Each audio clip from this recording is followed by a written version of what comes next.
Okay, seeing that, we will move on to special orders on our investment portfolio review, and we'll start with Jennifer. Did you make the introduction? I sure will. Oh, there's Allison. All right, we are here to provide the quarterly update on the district investment portfolio, and Miss Allison is going to provide the presentation. So turn it over to you, Allison. All right, great. Thank you, Jennifer. Good morning. Can everybody hear me okay? Sure can. Thank you. Okay, great. Yeah, well, thank you for having me here today to present to your quarterly report to you once again. I do have it. Would you like me to share it on my screen, or will you be sharing it there? Your screen probably works best. Yeah. Okay, 1 second.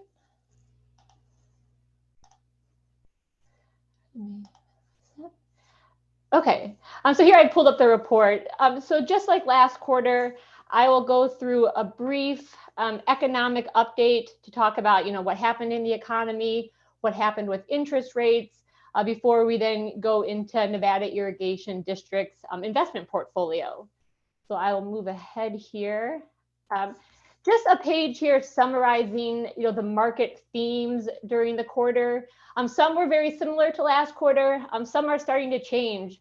So when we look at the U.S. economy, high inflation is still a story, but the good news is that inflation is slowing.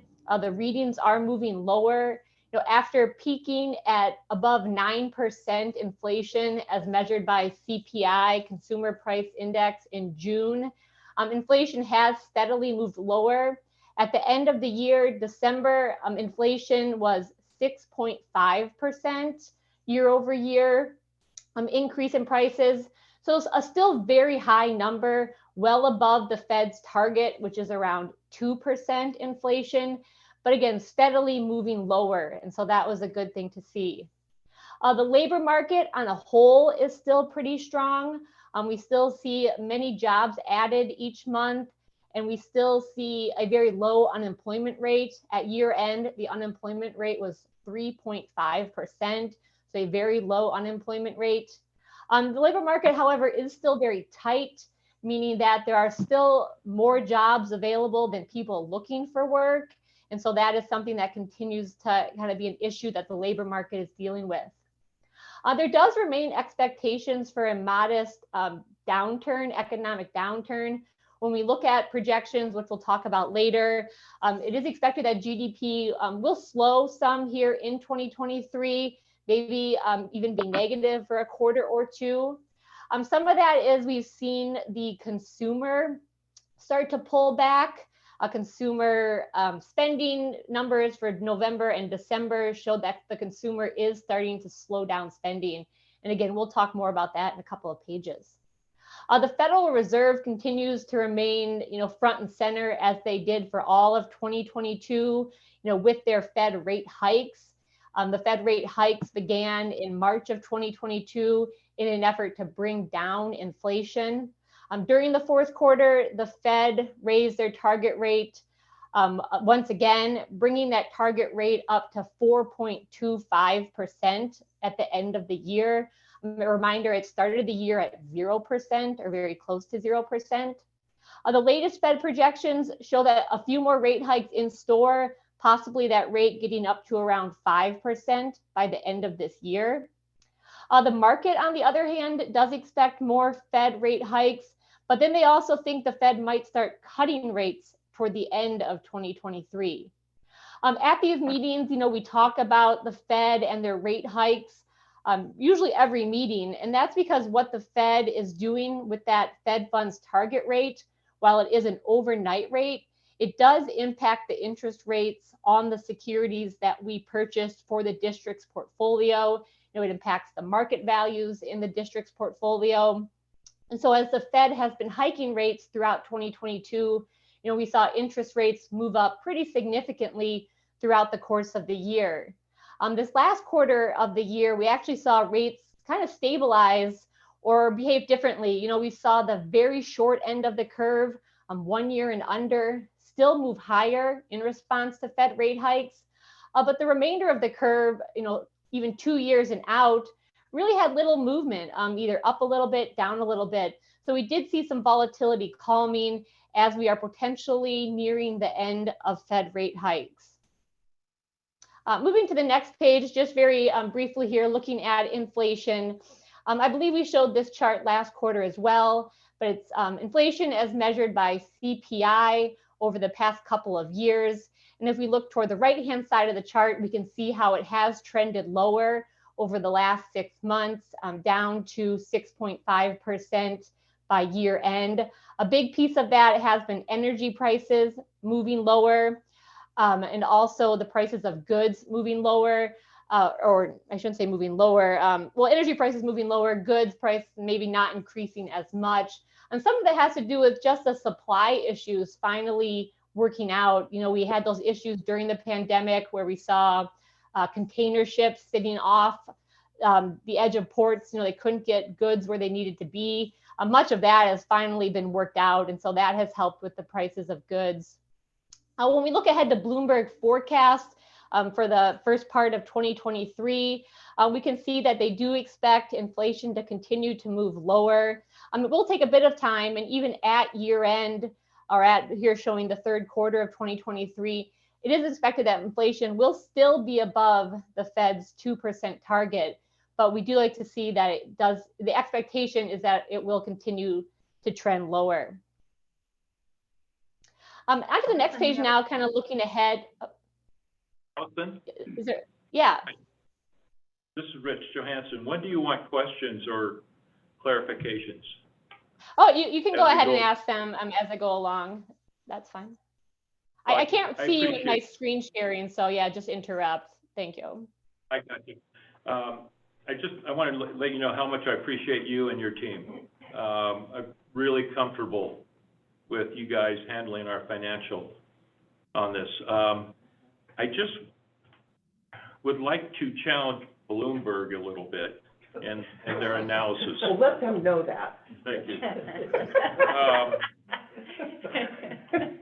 So what we're seeing out here is that service charges keep going up. And that last chart showed that Bloomberg was actually forecasting a overall inflation rate lower than the service.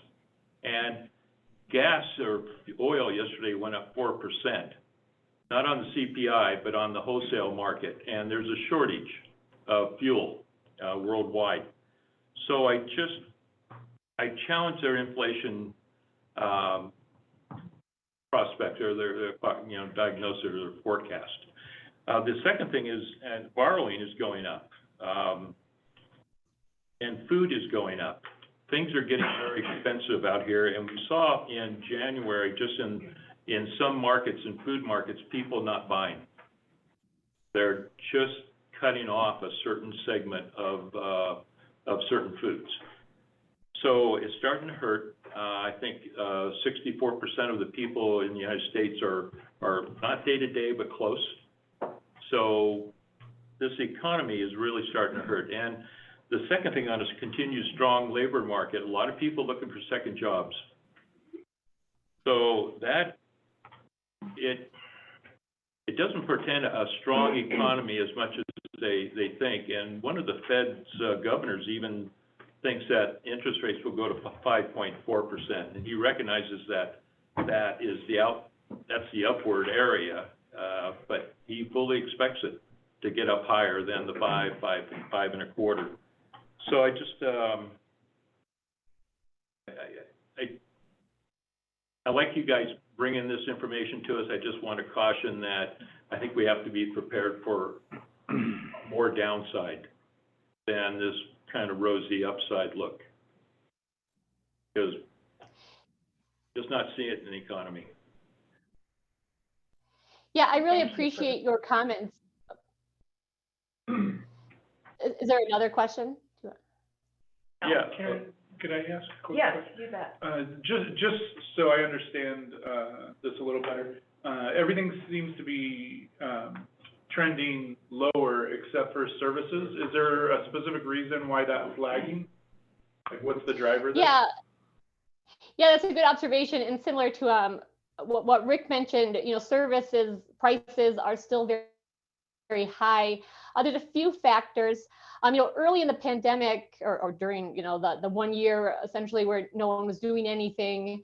And you can see it kind of on this chart too, where the services inflation, didn't really move much, in early 2021, when no one was really going out to eat, out to movies, anything like that. And so that has, of course, turned. So the demand in the services sector has picked up a lot recently.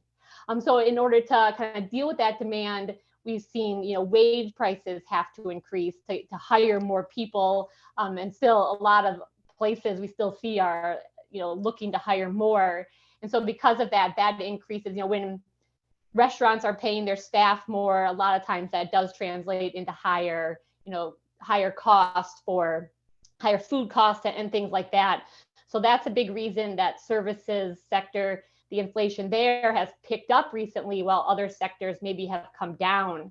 And as for what we're going to see in the future with, services, it is a little tough to tell. Some of these high level numbers, do look very positive. Again, inflation moving lower, the unemployment rate very, very low. But again, to the earlier comment, a lot of people, do have second jobs. There are still a lot of low paying jobs out there. Food is still expensive. It's not increasing as much as it was, but it is still expensive. And we've seen, consumer spending slow here the last couple of months, because for a while, even with those higher prices, a lot of people had savings still from during the pandemic and stimulus checks. So they were able to keep, buying at those higher prices, where now most of those savings are depleted. As noted, borrowing is up, outstanding credit card payments are up. So there are definitely many, struggling in the current economy. And part of this, unfortunately, is what the Fed wants to see. Not that they want to see people struggle to buy food, on the individual basis, but they want to see spending slow down so that inflation and prices can move lower. So while on the whole right now, things are looking fairly positive, there is still a very high likelihood and a high expectation that we could see a recession, maybe this year, maybe it's pushed out a little bit, but most certainly there are still, a lot of people struggling, and prices are still elevated in many sectors across the board. Again, they're not increasing as much as they were 6 months ago, but they're still increasing relative to where they were a year ago. Okay, thank you. Allison, I do appreciate those comments. I know it came up last quarter as well, so thank you. Sorry about that. So my question is, would it be normal that the blue section or the wage service section would be the last to go down, or slower to go down than other areas? Yeah, it could. We might start to see the demand in services slow.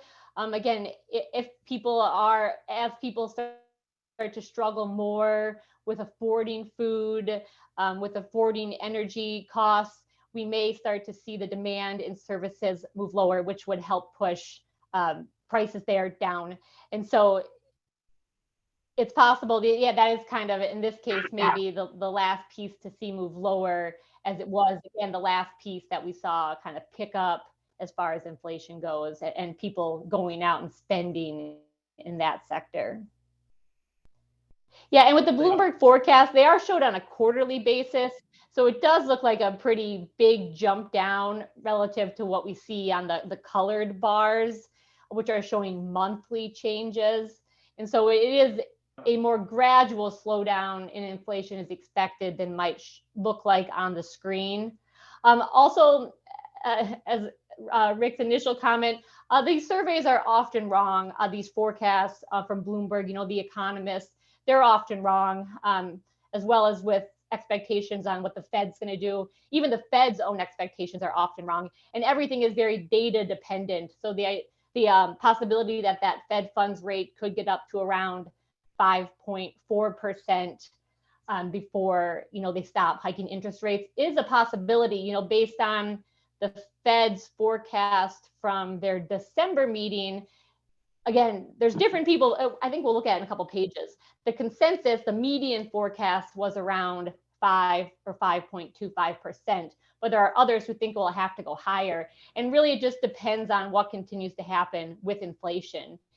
If inflation does continue to move lower, or if it starts to stall out, the Fed could end up having to hike rates more than currently expected. Allison, Rich again. So the Fed is fighting this with interest rates, but the other way to fight inflation is through the supply side. And we're just not seeing the supply side pick up much. We're having trouble here getting parts. I know there's 2 major stores, one in Auburn, one in Grass Valley, that can't open because they can't get certain parts. And they're going to hire a lot of people. So I just don't think it's as rosy as the politicians think. Yeah, that's quite possible. Yeah, the Fed can only do, so much. They can't do much about supply, you're right? So they, can only talk about interest rates, but there's much that's out of their control. All right, I'll go ahead and move to the next page.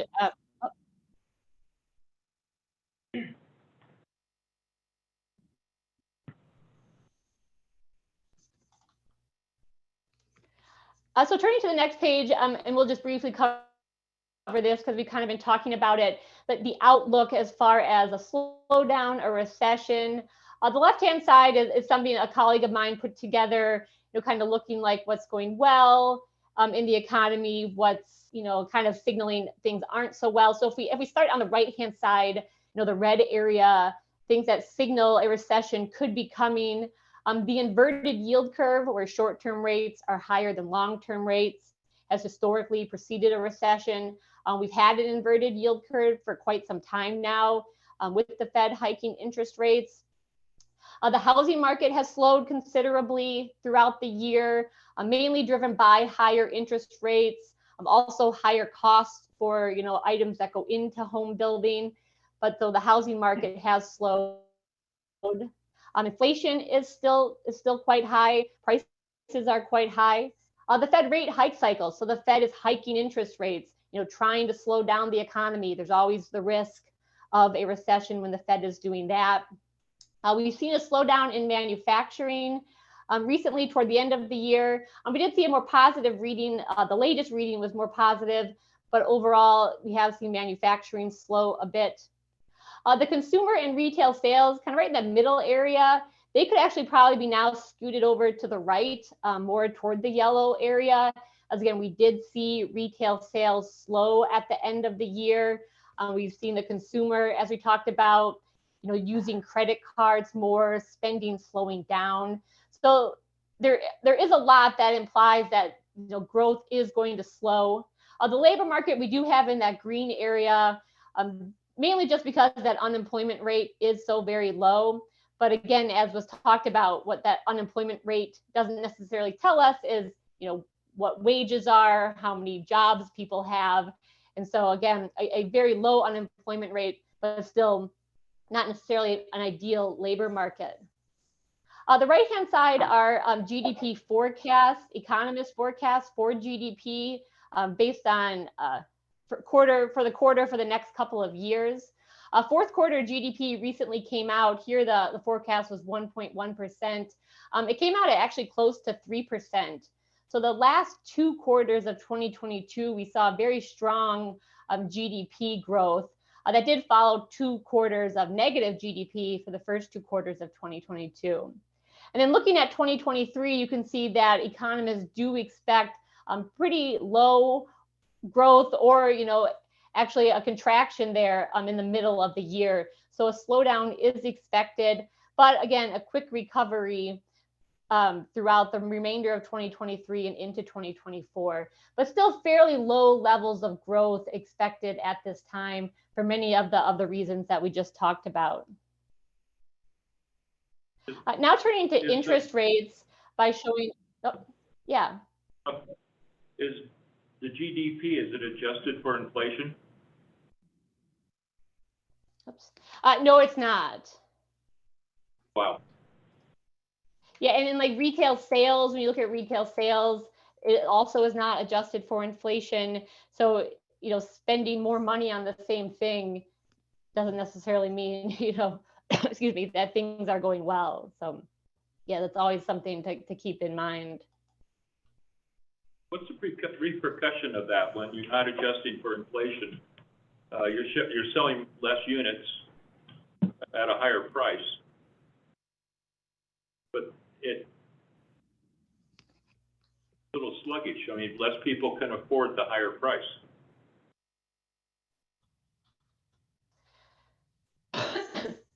Excuse me. Yeah, I mean, it's very true. I think it can be very deceptive, especially looking at things like strong retail sales, but spending more money for the same thing. And I think that's why, you know, now we are starting to see that slowdown in sales, because it can only be, you know, sustained for so long.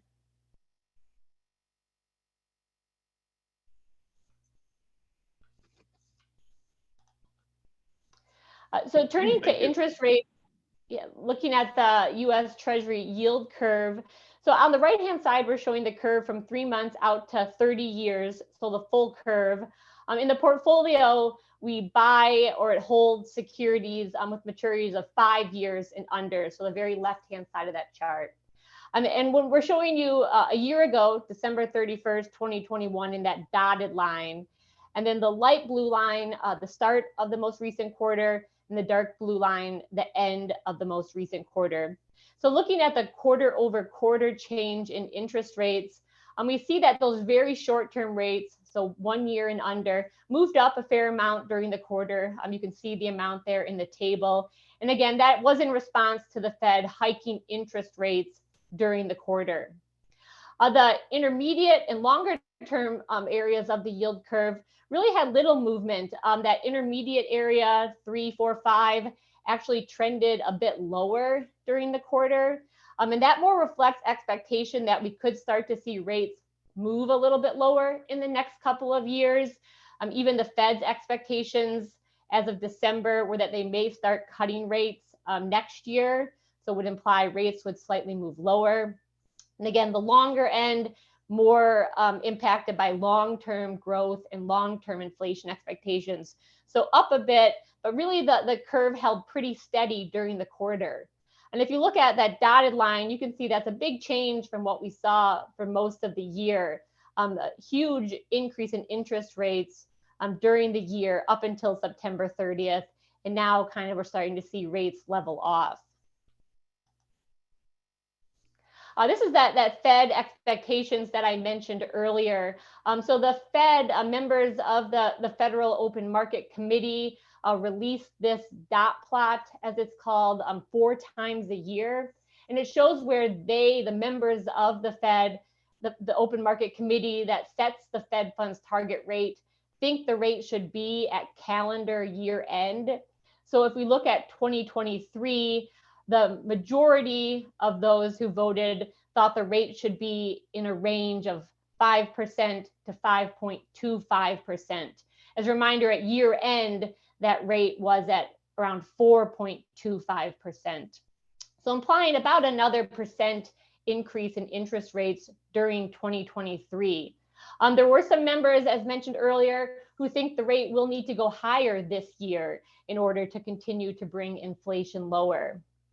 As you look ahead, you know, the different ideas of where the rate should be really start to disperse. You know, you have, again, some who think that rates need to stay pretty elevated in 2024, but a majority think that in 2024 that they'll be able to start lowering the target rate as they see their ideal spot for that target rate around 2.5%. And that's in line with, you know, the inflation target, just a little bit above inflation is typically where they envision the long-term rate to be. So this is where we talked about, what the Fed is expecting for interest rates. Again, a couple more hikes here in 2023 before they start to lower interest rates next year. I mentioned earlier, and the Fed is always very explicit that what they actually do with the Fed funds target rate is very data dependent. And again, so this expectation would be based on an idea that inflation will continue to move lower throughout the year. The next page takes a look at what the market expects versus what the Fed expects. So there's a lot on this chart, but really what it's showing is the dark blue bars represent actual Fed rate hikes. So beginning back in March of 2022, when the Fed began hiking interest rates, they hiked interest rates throughout the year, including 4 consecutive 75 basis point rate hikes, so 0.75%, kind of an unprecedented increase in interest rates we saw this year. But again, we haven't seen inflation this high in quite some time as well. And then the orange line is the Fed funds futures, which is a tradable security kind of that is impacted by what the expectation for the Fed funds target rate is. And what that is showing is what the market thinks. So based on this Fed fund futures rate, the market thinks the Fed will hike just 2 times in 2023. This first light blue line represents their February meeting, which the Fed already held, and they did raise interest rates by 0.25%. So that could be colored in dark blue. So we do see the Fed starting to slow their rate hikes.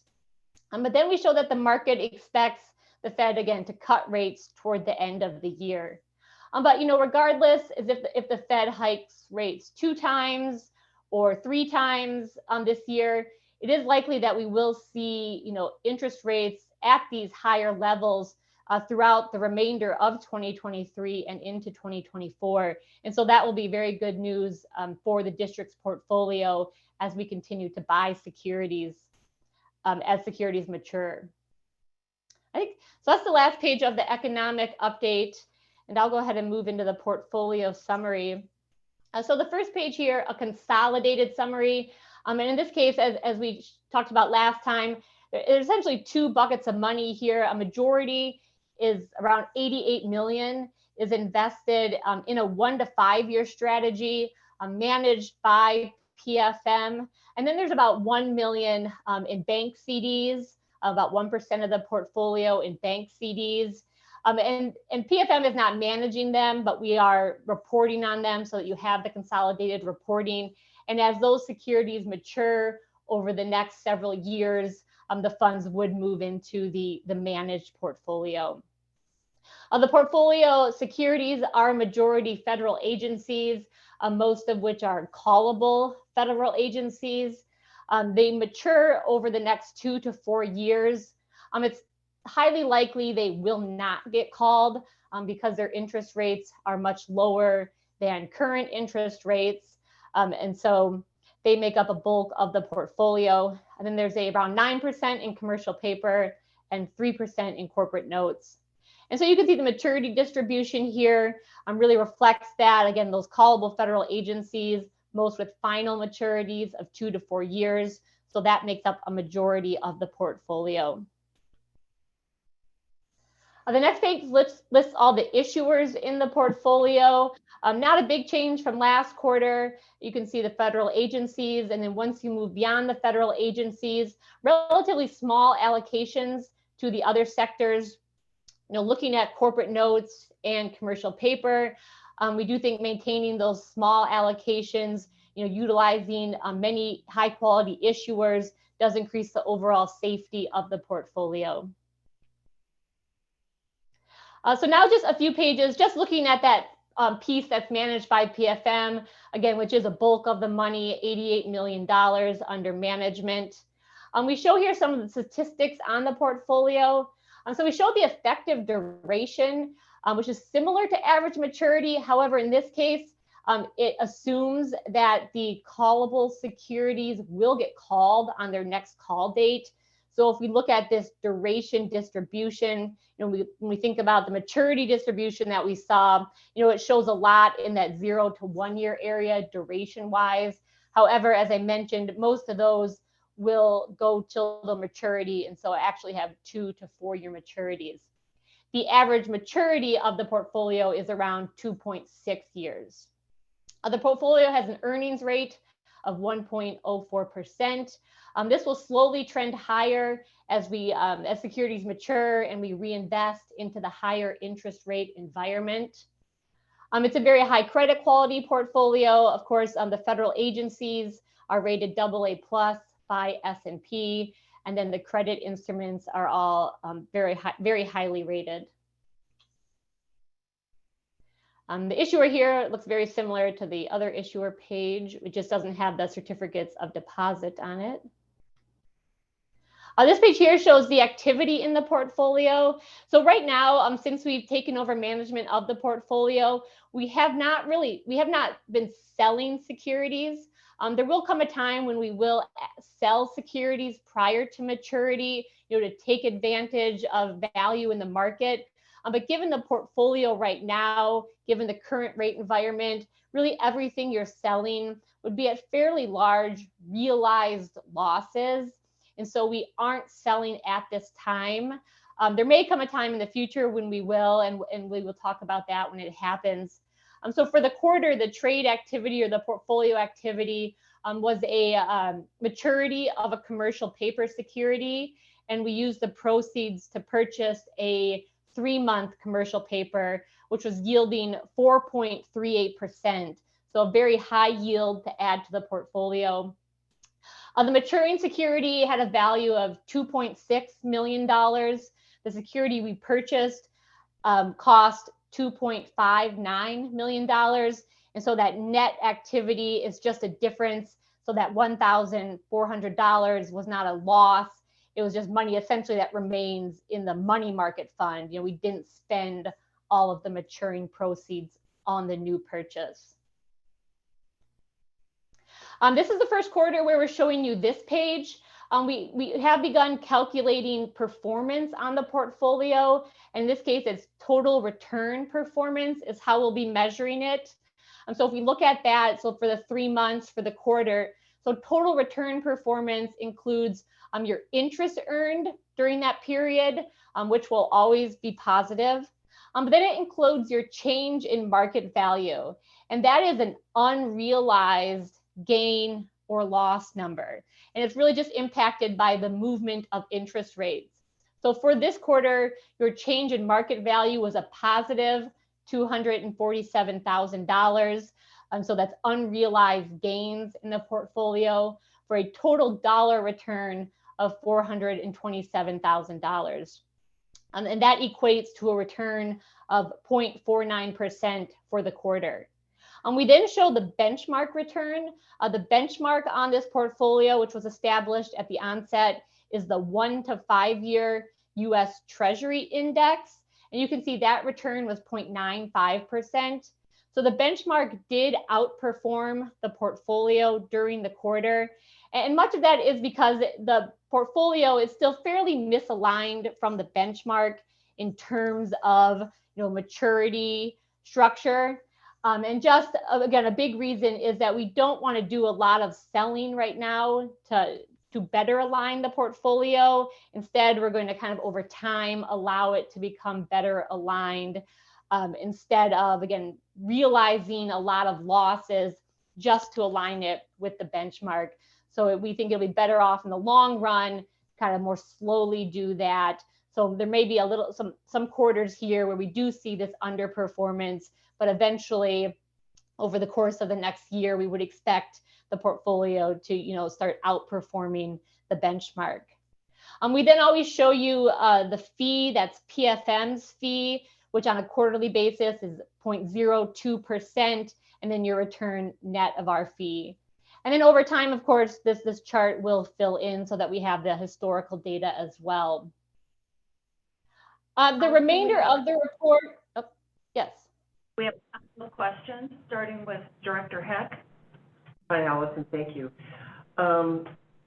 So back on your issuer diversification page, I note that in your commercial paper, and also your CD, line items here, that you have a lot of, you know, things that everybody in this room has access to, you know, Synchrony, Goldman Sachs, you know, so on and so on, JP Morgan, Chase.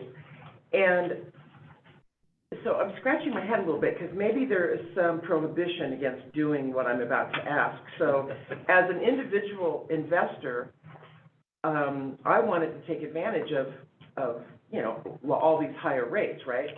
So I was able to purchase CDs at, you know, well over 6% in the last 30 days. And then, you know, I also took advantage of those wonderful, whatever, those treasuries. But, so I'm a little puzzled. Is NID able to, for some of these CDs, take advantages of those much higher rates? Because when I look at the rates from these same commercial paper people, it doesn't look like you're getting what I'm getting. And so I'm trying to figure out why. Yeah, that's a very good question. So a few things when it comes to CDs, or bank CDs, you know, they buy FDI insured CDs. When you buy them, you know, you have an interest rate that's locked in for however long your CD is, 1 year, 2 years. So you'll earn that over the course of those 2 years. It doesn't matter what happens to interest rates. Should interest rates move lower? Should they move higher? You are going to earn the rate that you bought your CD at. And the same is true for the investments that we buy for the portfolio. So, you know, these are not stocks where as the price changes, the value, you know, what you're earning changes. When it comes to bonds, which is what California government code, you know, only allows entities to buy, it's the same as a CD. You lock in a rate when you buy it.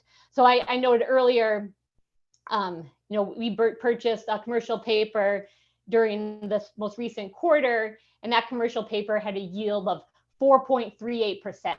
So that reflects, you know, the yields like you're talking about that we're seeing right now. And so when we are buying new securities for the district's portfolio, you are getting those higher yields. You know, in January, there were some additional commercial paper maturities, and those yields were above 5%. So when we make new purchases, we are capturing these higher yields for the portfolio.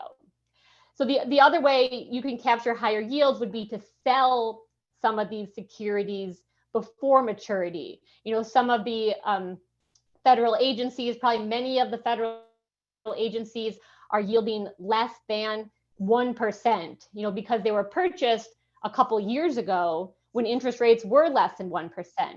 But even though rates have moved higher, the security you know, the district bought in 2020, that any investor bought in California, you know, California Public Agency bought in 2020 was yielding less than 1%. And you're locked in with that rate until it matures or until you sell it early. But when you sell it early, you do realize a loss because, you know, if someone's going to buy your 1% security from you or from, you know, the district, when they could buy a 4% security in the market, you know, they're going to pay less for it. And so that's why you realize a loss. And so the only way to take advantage of these higher yields without maturities is to sell early. And so for now, we have not been really selling early. We have not been taking those losses. It's nice that the portfolio did have an allocation to shorter term commercial paper. And so we've been able to utilize maturities because when it matures, you get your full value back and then you can reinvest it into those higher yields. And so with new purchases, we are getting those higher yields that you're seeing out there as well. Thank you for addressing that. It was a puzzle for me. Yeah. Thank you. Yeah. Dr. Johansson has a Yes, Allison, yeah, you inherited a situation, and thank you for working us out of it. So I agree with you. It would be prudent to sell early, Right. and we're just going to have to ride a lot of this out. I guess inflation-protected bonds. their rate seems pretty high right now. Is that something that down the road we could buy? Yes, you can, and we have held them in portfolios or before, U.S. Treasury tips, Treasury inflation protection securities, and so yeah, they have a stated rate, and then it's impacted by inflation. So as inflation moves higher, the earnings rate moves higher. As inflation moves lower, the earnings rate moves lower. We haven't utilized them a lot in the past. Before last year, inflation was quite low for a very long time, well below the Fed's target for quite some time. So it didn't make sense, but they are more appropriate in this current environment. Even with inflation moving lower now, it's still, very high. And so it is something that we can and do look at. Primarily right now, the strategy with the district's funds, as they have matured, we have been solely essentially reinvesting in short-term investments. Commercial paper essentially is what it's been so far, with maturities, more recently buying 5 and 6 month commercial paper, because we do expect rates to continue to move higher, and also because you do have a lot of longer maturity securities in the portfolio already. We've been focusing on high yielding, high quality commercial paper. But yeah, Treasury protected securities is something that you are able to buy, and it is something that we do look at. So we have a policy of 1 to 5 years investment period. We don't want to invest past 5, I think. But if we get into a 70s type situation where the inflation rate or the interest rate just go skyrocketing, would it be wise to maybe look at that policy and extend out longer than 5 years? Yeah, it's something we can look at. So California Government Code allows entities to invest beyond 5 years with approval from the legislative body. So that would be the board. For certain investment types, you cannot buy a 7-year corporate note, but with treasuries, agencies, municipal obligations, and negotiable CDs, you can buy longer than 5 years with permission. So it is something that we can talk about at future meetings, if that's something you'd like to change to your investment policy and allow for. The risk is there's more interest rate risk by going out longer, but also historically, longer investments have performed better than shorter investments. So I think it's definitely something that we can talk about, potentially allowing you to do, changing your policy to allow for. And even with a 1 to 5 year strategy, there can be place for some longer maturity securities, when you factor in the overall duration of the portfolio. Thank you. Allison, can you speak to how the change in market value is calculated on the slide you have up right now? Yeah, so so that's the whole portfolio. I'll just speak to a security, and it goes back to the comment I had earlier about when you are, selling a security that yields 1% in your portfolio, but if you wanted to buy it in the market, it would be 4%. So the market value of a security is based on the price of the security. And then the price of the security and the interest rates go hand in hand. So when interest rates are moving higher, as they are, as they have been for 2022, prices move lower. So if a security that was purchased a year ago at an interest rate of 1%, let's say it had a price of 100. So now that interest rates are at 4%, the price on that security would be less than 100. And I'll just make up numbers. Let's say that price is now $95.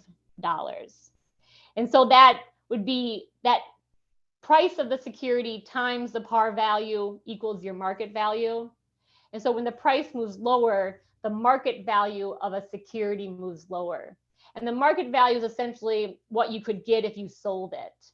So typically when rates move higher, market values move lower.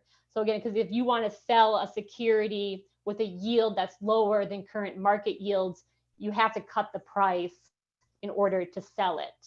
And then it's vice versa. When interest rates move lower, prices move higher and market values move higher. So for the first 3 quarters of 2022, market values for most portfolios were negative. That change in market value was a negative number, which represents unrealized losses in the portfolio because rates moved so much higher.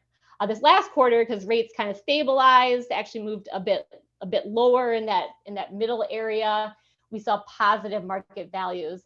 And it essentially reflects if we were to sell your entire portfolio on December 31st, that change in market value would be the realized gains on the portfolio.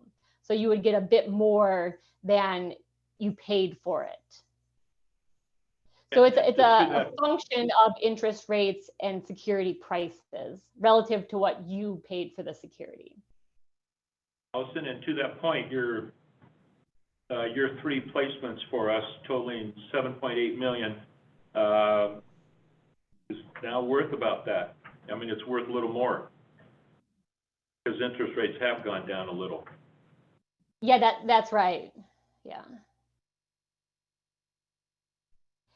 Yeah, and that's just a function of, like I said, the market timing, anything that was bought, at the start of 2022 in the past several years, is in negative market value territory because the yield is lower than current market yields. It's just more recently purchases, as we start to see interest rates kind of level out, we'll hopefully, continue to see positive market values in the portfolio for new purchases. You said that if we were to sell some of our portfolio, we would realize a loss. And we also see here that we have a change in market value of $247,000, and you said that that is unrealized gain just for that quarter. So is it that the composite of, let's say, a year or where we are now? Because to me, this is a little misleading, because if we were to sell our portfolio, you said we would experience a loss, and yet we see a change in market value up $247,000. So those things for me seem to be contradictory. Yeah, that's very understandable. So the change in market value for the quarter is the change from what your market value was at the start of the quarter to what it is at the end of the quarter. So over that time period, the market value moved higher. But so so I think I explained that not correctly as far as selling. So if you were to sell a security, what you would get on a market value basis wouldn't be based on what the market value was last quarter. It would be versus what it was, when you bought the security. So that's a good point. So so that wouldn't be what you would realize if you sold the whole portfolio. That's just over the course of the last quarter, that was the gain in the market value. It would still be negative relative to what they were purchased at. Right. But we're gaining. Yes, we're better. For being down, we're better. I would appreciate seeing at some point how, if the portfolio were rebalanced, and you may have already provided this previously, but this rebalancing is super important in terms of getting the correct portfolio for a better yield. And I'm wondering if you can, at some point, provide us with kind of what is the timeline, and obviously as we mature our portfolio or the holdings, then we make changes. But what's the timeline for that? And I would appreciate seeing that at some time in the future. And that's a good question, and I can talk to the portfolio manager and bring that information back to you next quarter. Thank you. Interest dependent. Sure, absolutely, always. Right. Yeah, a lot of factors, but we can, yeah, give you a, at that point in time, what it looks like. I'd also be curious to understand, how do you avoid the pitfall we fell into, or was it unavoidable, given the low interest rates that were prevalent for so long? But anyway, that's for a different discussion, but just want to try to do better than we have and adhere to guidelines. Anyway, I'd appreciate Yeah, I'll just really briefly, anyone with a portfolio of fixed income securities is in pretty negative territory right now. Again, we've only been measuring performance for this brief period, but for clients that we've had for a long time, that 1 year return number for 1 to 5 year is around -5%. And that's just because the interest rate environment, purely nothing to do with what's actually in your portfolio, just because securities purchased 2 years ago are in terrible shape right now because 2 years ago rates were near zero. So it's just a function of the market. So in that case, everyone with a fixed income portfolio is sitting on a lot of unrealized losses. Thank you, Allison. But, yeah, you're welcome. Doesn't make me feel better. Can she continue? Yes, you can continue. Okay, yeah, so this was the last page I was going to cover. The remainder of the report has all the information on the holdings in the portfolio, the transactions during the quarter, and then there's a few pages on those bank CDs that you hold in the portfolio.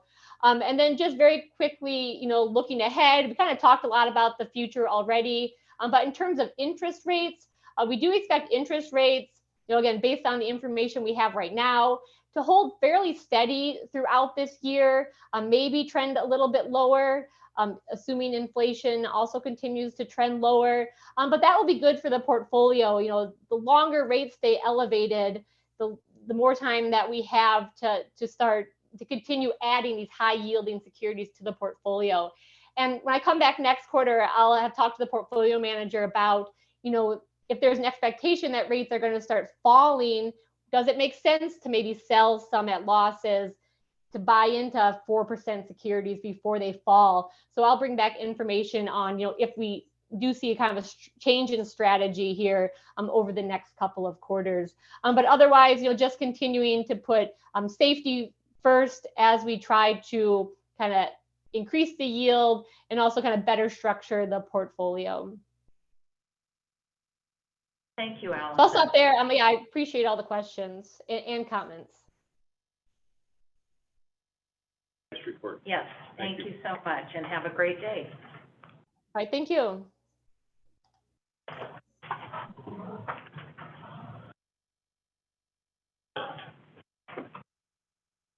We're moving to the consent agenda. Ricky has a couple. I want to pull 4H. Okay, pull 4H. I would like to please pull 4B for greater discussion. This is a change in how we do our remote meetings, and I just want everybody to understand this, and I want to get a better understanding. So, Okay. 4B for discussion, please. Okay, and I wanted to talk about 4J. I would like to talk about 4E. 4E. 4E. Do we have a, So I move to accept the consent agenda 4A, 4C, 4D, 4F, 4G, 4I, 4K, 4L. do I have a second? I'll second it.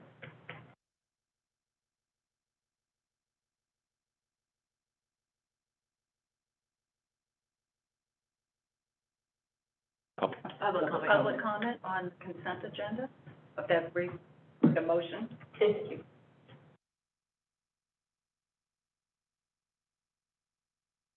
Okay. Seeing none? Division 1, Yes. Division 2, Yes. Division 4, Yes. Division 5, Yes. Division 3. Aye. Okay, item 4.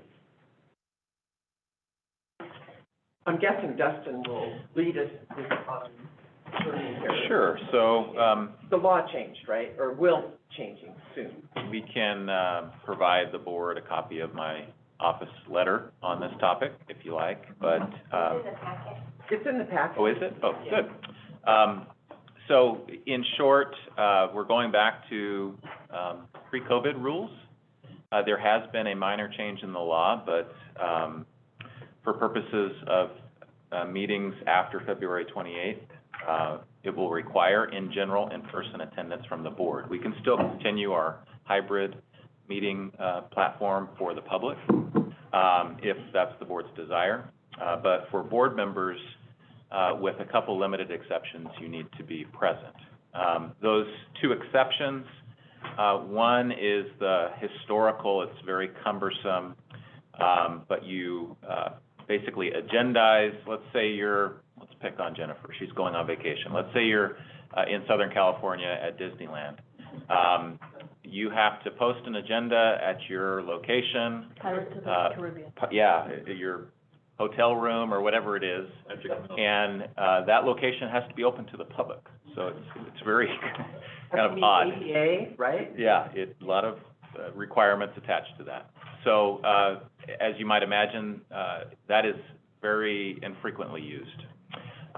There is a new tweak in the law in light of COVID, where if there's a sudden illness, after posting of the agenda but before the meeting, your board colleagues can, as a first item of business, basically create an exception, justify it on the basis of unforeseen illness, and then allow that board member to attend remotely.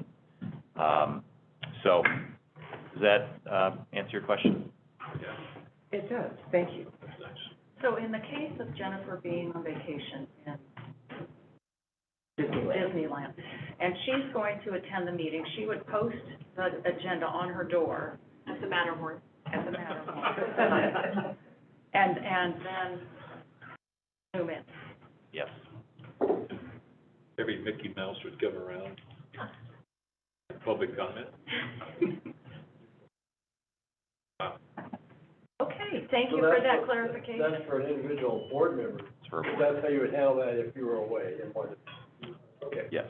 It goes back to basically the rules before, but with the addition of the just cause exception. Gives you some leeway. So a vacation, You're under option one, you need to post. You But need if to you're post. sick or something else, or you're Your option providing two. care for a family member or something. where you're contagious. Yeah.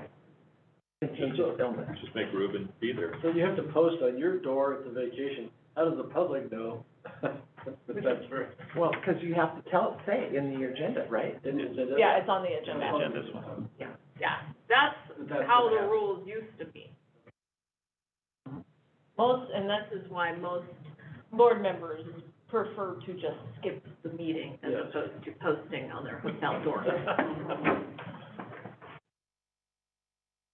Well, and then the difference is, if you post on your hotel door, you can attend the meeting and vote. But, right? But obviously, if you're not here, you don't. Correct. Well, thank you. I just wanted to see if there was further discussion about I it. have a motion.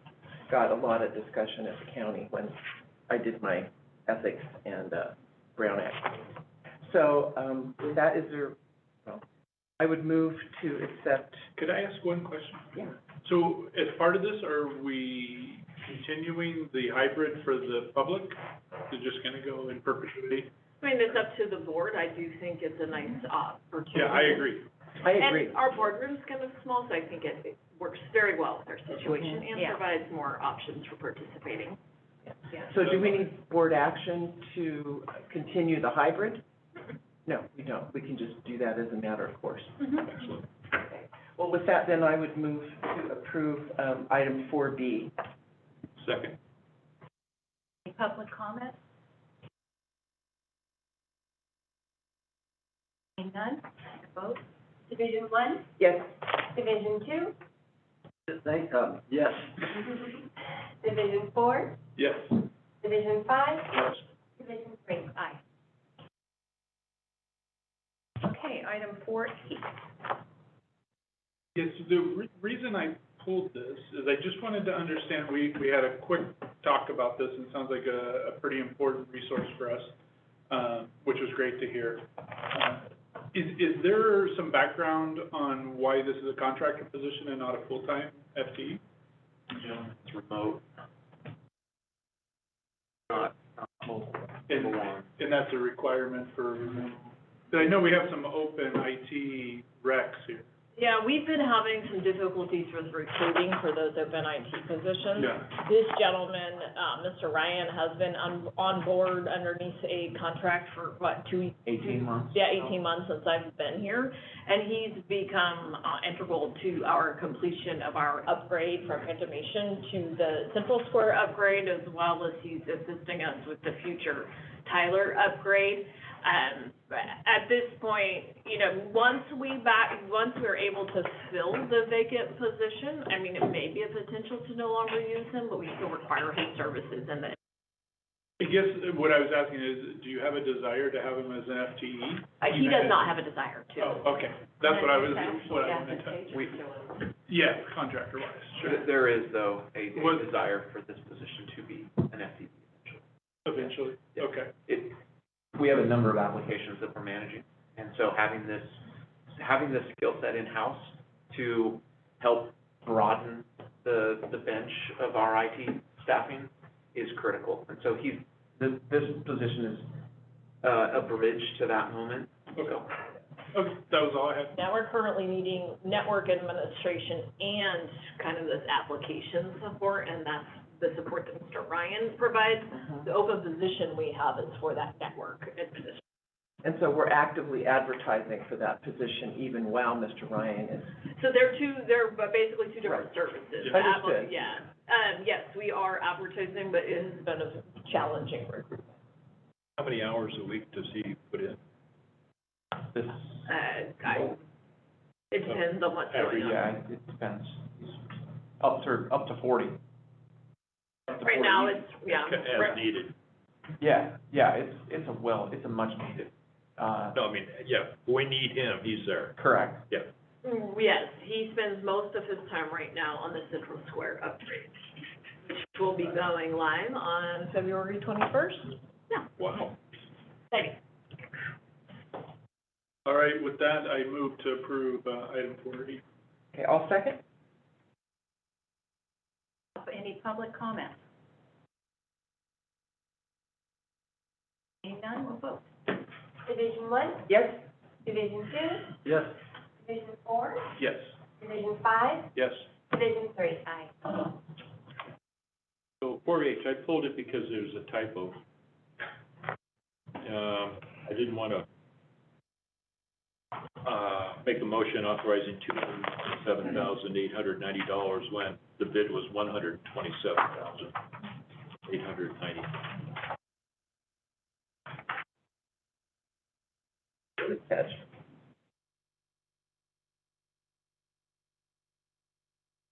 Sounds great. So I'll move to accept 4H with the change that we award the project for $127,890. I'll second. Any public comments? Seeing none? Division 1, Yes? Division 2, Yes. Division 4, Yes. Division 5, Yes. Division 3. Aye. Okay, on 4J, I just wanted to say thank you very much for developing this, Jennifer, and the finance team. And this, I think, will make it, I just think it's just a great process, really appreciate it. I wondered if we might either have a corollary document or a add to this with when is the annual close date for a fiscal year? Because we seem to have, I know we've had a lot of change and challenges this last year with finance, so a lot of criticism, but our reporting lagged significantly. And I think it would just be helpful to know as a board, when is the annual close? When should we expect to have that final year-end report? And possibly when are quarterly financials reported on a calendar basis? So that was my thought. It's a great recommendation. In fact, we have it on our list to be, memorialized in the form of a closed policy. So that will bring forth the policies and practices that we will follow in order to ensure that the financials are accurate. Thank you. So I would move to accept 4J. I'll second. Any public comment? Seeing none? Division 1, Yes? Division 2, Yes? Division 4, Yes. Division 5, Yes. Division 3. Aye. Consent again, I want to give a shout out to maintenance for saving us $57,000 on those 3 projects. Absolutely. Yeah. Good The point. budget Yeah. was higher, you guys came in lower, Mm-hmm. way to go. It was very interesting too to see how one was the lowest bidder in some instances and was the highest bidder in the other instances. So that was really interesting. Okay, so we will move on to item 5A under general orders, and this is to rescind the drought contingency plan measurement, and we're going to have Chip and Thor. Tor, yeah. Sorry, excuse me. No, that's okay.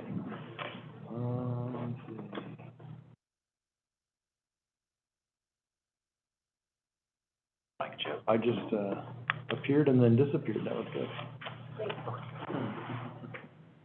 Okay. Good morning, board, staff, and public.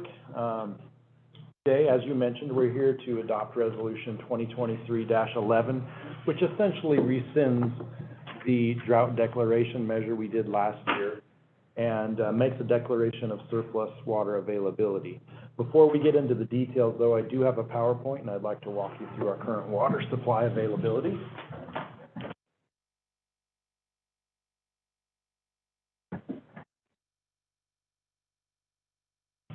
And I've gone through this so much in the last, month and a half, it just feels like a broken record. But we'll go through it one more time because it is important, and it's good to reflect on the good news that we do have, so. Our Bowman Lake Precipitation Reporting Station, as of February 6th, was at 60.5 inches of precip, which is 152% of average, so really good numbers there. We have conducted our first snow survey of 2023, and it came back with really good numbers. Our February 1st water content is at 36.9 inches, which is 184% of average, so a really great snowpack, and it's remaining cold, so it's being preserved up on the mountain, which is all great news. And that is kind of reflected in what the state's numbers say as well. If you look at this slide, it's a little bit hard to see, but the northern half of the state comes in at 167%, where the central comes in at 205. We're kind of right in the cusp between those two, and so that 184% is right on the mark, right in between those two. So, again, great news, and probably this slide reflects better about the rest of the state as well, especially the southern Sierra. They are robust. So, I don't know the answer, so the 242% in the southern Sierra, who gets the benefit? Is that Kern River, or who gets the benefit of that? The east side farmers and towns, Bakersfield, Fresno? Yes, but forgive me, I don't know. I believe New Melones and Don Pedro and all of those are more central, the southern half of the central. Right. I don't know exactly on the southern. Yeah, I don't know how that works either. Unfamiliar with the river system down there. Yeah. Regardless, though, impressive numbers. Yeah. They don't want, yeah, excellent. So what does that all lead to? Well, the other good news is that our current NID reservoir storage sits at 230,787 acre feet, which is 118% of our 9-year average and 85% of total capacity. So again, great numbers. And we mentioned in the previous meetings how we were gonna kind of flatline out for a little bit because we're basically full on our lower reservoirs. That continues to be the case. In addition, we haven't really had any major storms. We've had a couple light ones, which is awesome. We hope those continue. But again, this is kind of where we're at. So Tor and his hydrographers have been busy collecting all the data and forecasting where we might be in the future, and that's what this slide indicates. A little bit busy. We'll get into some of the details behind this, but basically you see three different lines after the red line stops. The lower blue line is forecasting what our water supply would be if we got zero precipitation moving forward. So basically, Mother Nature shut down the spigot, and this is where we would be. But it also takes into account deliveries. Yes, it does all of that. So that's why you see it peaks and then drops. Well, that's irrigation season. That's tapping into the supply. That would be full deliveries. That's correct. The kind of greenish yellow line there is forecasting out 50% of average precipitation for the rest of winter. And then the blue line is forecasting 100% of precipitation for the rest of winter. Now, the curious thing is that the delta between the green line and the blue line doesn't seem like much. And really that's because we only have so much ability to store the runoff that's coming in. So we're basically full, and there's only so much we can catch. So the delta between those two is not huge. In a year, if our reservoirs were really low, that would be a much bigger spread. Right. Is 270 our max capacity? Yes, correct. Storage. Correct. Two of the scenarios, we end up better than last year. And we Well, we'll walk through that here. So, end up. water availability forecast. So we all may remember that the key target for us is our water availability on April 1st. That's how we make most of our decisions. Whether we go into drought, what stage of drought we go into, do we enact the drought contingency plan? And generally speaking, our drought contingency plan stage 1 is not enacted unless we're below 234,000 acre feet. I just mentioned we've done the water availability and forecasted it out for each of those scenarios you see up there on the slide, the 0% precipitation, the 50%, and the 100%. All of those numbers come in well above that 234,000 mark. So we're way above any action that would normally be required for our drought contingency plan. So that's the good news. And then adding to that, we also look at the carryover storage. That's how much water we anticipate having left at the end of irrigation season in October. We always endeavor to keep at least 78,000 acre feet at the end of the year in the coffers, and that's to supply minimum public health and safety feed supply into next year. So that's always the target. Happy to say this year, doing the forecast, moving forward, we're well above that. We're 149,000 acre feet in a 0% precipitation scenario. That is right around our rough average in the last 9 years, but the other scenarios put us well above average, so very good news there. And the 78,000 acre feet, how much of that is dead pooled or not available? That's a great question, and not something we dive into the details on. I can get you that number at a future meeting. I don't have it off the top of my head. Each reservoir has its own limitation on dead pool. We'd probably need to factor that in plan for water. It is factored in those calculations, and we have a pie chart that shows what that 78,000 acre feet is made up of, and I can bring that back at another. Great, thanks. Could you go backwards? Sure. Yeah, so this one, the two scenarios with the yellow and, I don't know if that's black or blue or whatever, line. Do you have some sort of correlation between those two scenarios and how much water is gonna be spilled? That's a great question, and Tor, step on up to the podium. He's the best one to answer that. He's the number cruncher. Let me add one more thing, just so you know where I'm coming from. I'm trying to figure out, like, as we watch this go, justifying, possibilities of water transfers. That's what I'm wanna see the correlation. It's like, what water is gonna be wasted? I don't know, wasted is a great word, but not utilized, It's a great, fully, that we could at least talk to the public about. it's a great point, and if I may, just for 1 second, you'll notice the timing of that curve. Water transfers generally don't happen until the summer months. Yeah, So some of that's gonna be lost just because of the timing of when it comes in, and our reservoir's already being full, and we're gonna have to spill some of it, because there's just nowhere to put it. Now, if we do a water transfer, and it ends up being in late summer, by then, the runoff has already stopped, and we're gonna have to rely on our reservoirs to help with that transfer. yeah, that's kind of what I'm trying to get straight in my head, is this, like, unforeseen spillage. We really can't use that as the justification to do the transfer, because the transfer needs to happen later in the year, from my understanding. Generally speaking, yes. There's other scenarios that can help us, and one of them was on that next slide, is that those numbers we gave you don't include PG&E water, they're very, very Sure. conservative. So we're giving you a worst-case scenario. There's probably a lot more water available to us in real world, Yeah. but we wanna keep it as conservative as possible. But your point is well taken.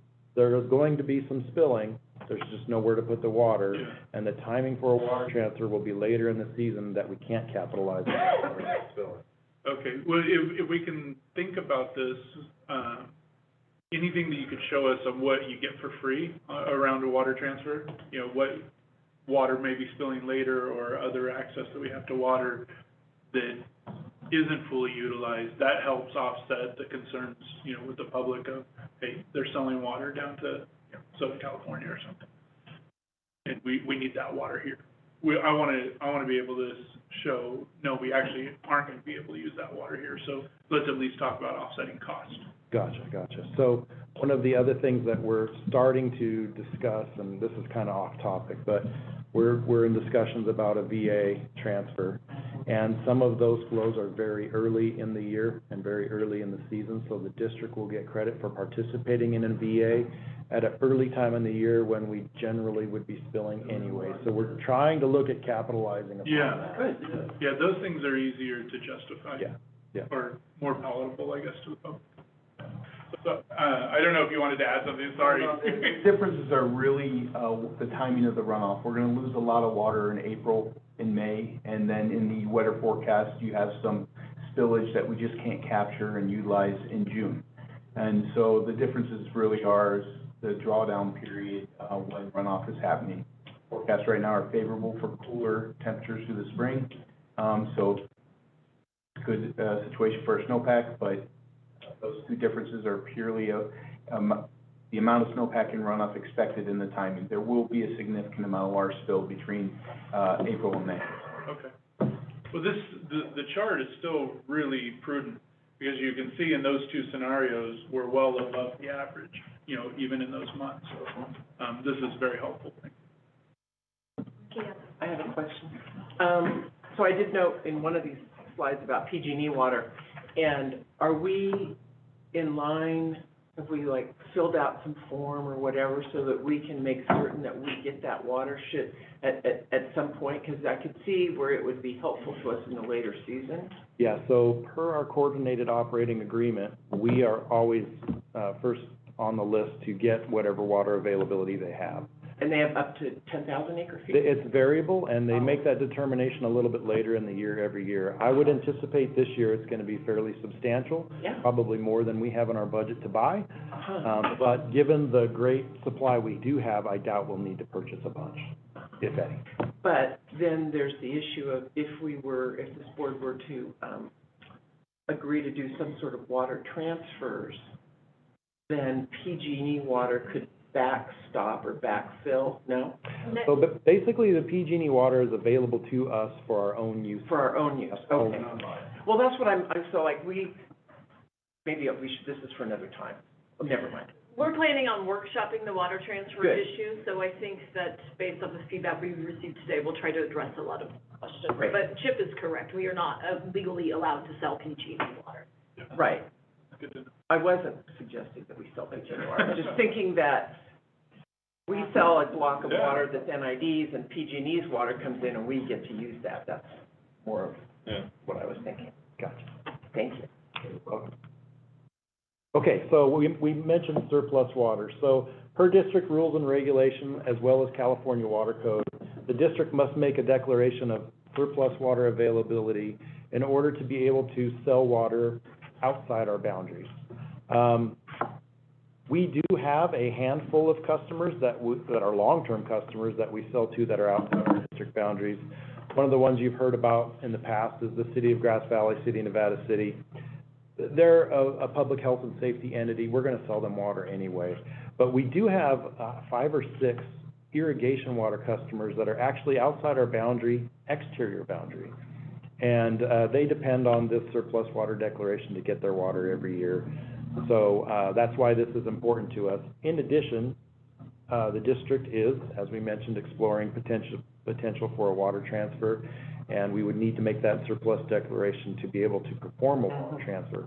Why that's important is the state wants to ensure that if the district were to perform an external water transfer, doing so won't injure any of our internal customers. That's priority one. And that is our own priority as well. We want to make sure we're not going to injure anybody by doing this. So that's why this surplus declaration is key this year, in a year where we have surplus available. Per our own rules and regulations, we're to make that declaration by April 1st. And then obviously our current water supply supports that declaration and is embedded within the resolution before you today. Now we'll switch gears a little bit. We'll go into statewide conditions. Reservoir conditions across the state are greatly improved. There's a bountiful snowpack that will hopefully help all the reservoirs catch up to average. However, I anticipate the governor's declaration of drought emergency will be very slow to drop. There's some political reasons behind some of that, but hopefully a normal winter continues forward, and that makes that decision much easier for the state and the State Water Resources Control Board. I would throw one more condition, that the aquifers are depleted. That's a fair point. So here's a review of all the state's major reservoirs, and really it's hard to see because it's so small, but the key takeaway is that you see these little bar graphs. Each one of these has a blue and a yellow, but then there's that green line that goes across. That is where average is. And just a brief look at that, and you can see almost all the state's reservoirs are up to that little green line. However, you'll notice that Shasta, Trinity, and New Melones have not reached it yet, and those are the biggest effects to us in the northern half of the state. We can walk through some of those in a little bit more detail. Here's Shasta, and it's made great progress. Still not there yet, but with the very high snowpack water content, hopefully it will catch back up, and/or we get some more big storms that help boost it even more.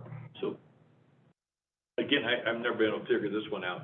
So you look at the hourly input into Shasta, minus 500.